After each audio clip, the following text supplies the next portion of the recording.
Ladies and gentlemen, the moment she has been waiting for. The best man.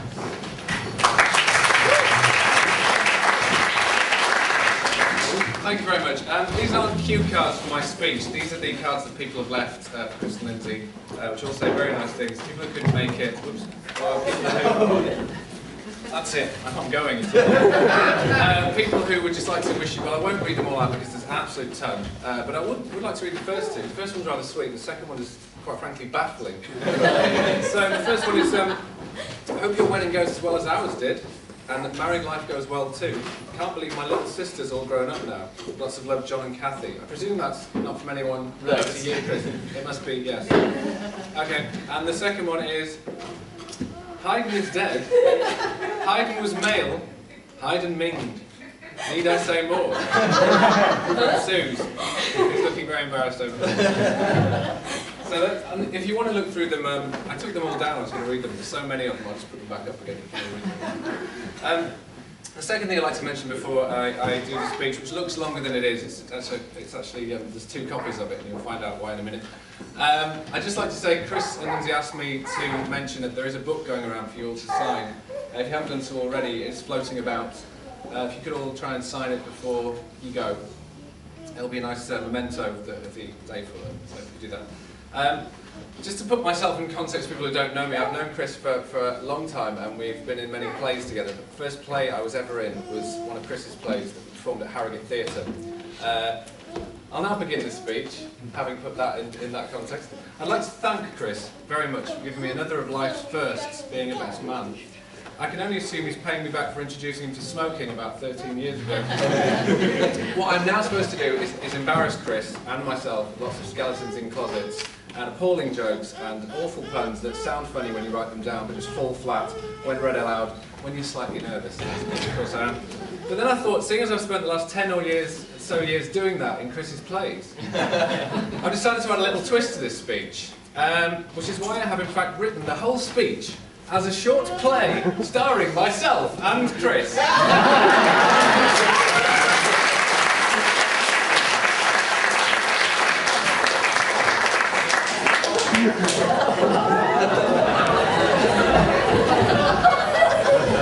Now, okay, Mr. Chris Chapman, ladies and gentlemen, big round of applause.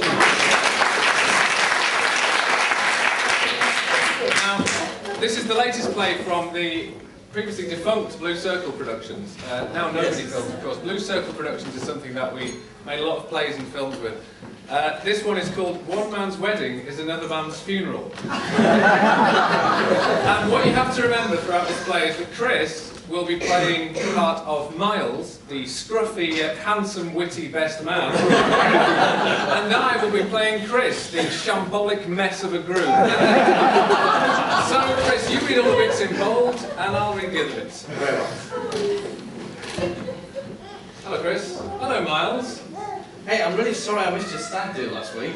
It's okay, Miles, you couldn't help it. Your train broke down and there were no buses, and you had work the next morning.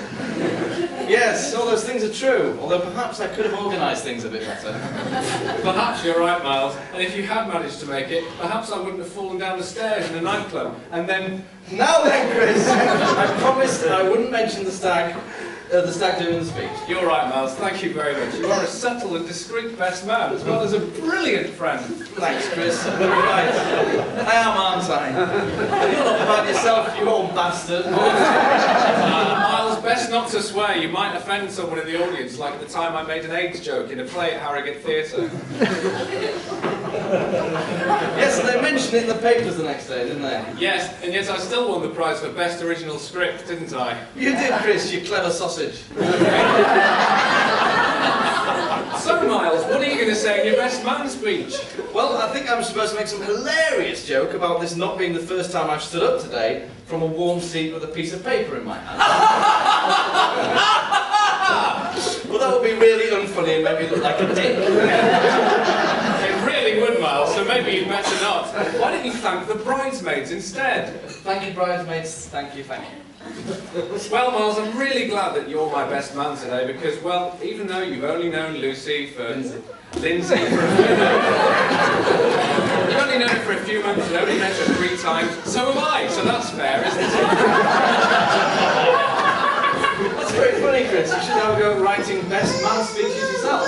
No, I don't think I should, Miles. I mean, if I wrote it, it would just be another awful Chris Chapman play full of crap puns and toe-curlingly shit gags. Yes, and you might run the risk of winning another award, too. Yes, Harrogate folk are easy to please, aren't they? Hey, Chris, do you remember the first time you asked me to be your best man? Yes, I do, Miles. I do remember it. It was about 7 years ago. And soon after I said yes, we went out and got very drunk, didn't we? Yes, we did. What a surprise. And I asked you if you thought I really should marry this girl because I was having doubts. Yes, I recall. And you said, what did you say? No. That's right, Miles. You said no. And then I went home and told the girl who was my fiancée that you said you agreed with me that we shouldn't get married. And what did she say? Yeah, she suddenly got a bit annoyed, didn't she? Yes, Miles, she did. But you know, Chris, if you can't be honest with your best friend, who can you be honest with? Well, that's my point exactly. And that's why I asked you to be my best man this time around. What, so we can go to the pub again and you can tell me not to marry her? Yes, we know. Because you're a good friend and I value your opinion. And it's just as well, Chris, because Lindsay is a lovely girl and quite frankly, I think you're made for each other. I may have only known her for a short time, but I'm absolutely honoured to be your best man and I wish you every happiness in the future.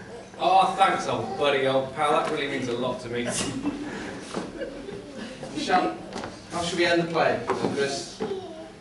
I have rather a sophisticated ending in mind that involves some vaudevillian technique cunningly blended with Aristotelian unities.